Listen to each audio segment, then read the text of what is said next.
有一位網友就發問，佢問更年期後泌尿道經常感染，驗出嚟係大腸桿菌，咁中醫藥幫唔幫到手？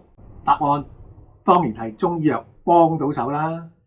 首先就要揾出體質出現咗咩偏差，導致咗大腸桿菌喺身體入邊作怪，要糾正咗體質嘅偏差，咁大腸桿菌咧就一定無立足之地啦。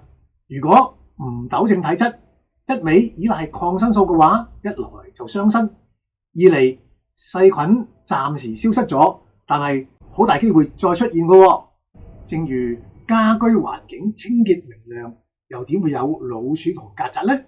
如果唔去整理家居，只顧一味噴殺蟲劑同埋落老鼠藥，一嚟家居就會因此變得毒霧彌漫，二嚟老鼠曱甴能夠消滅一時啊，但係之後亦都會捲土重來嘅。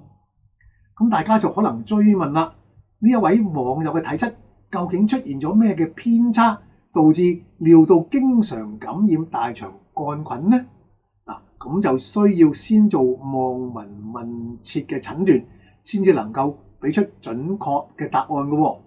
總之，姑勿論呢一位網友嘅體質出現咗乜嘢嘅偏差，就一定係體質嘅偏差咧係因，而感染大腸桿菌咧只係果。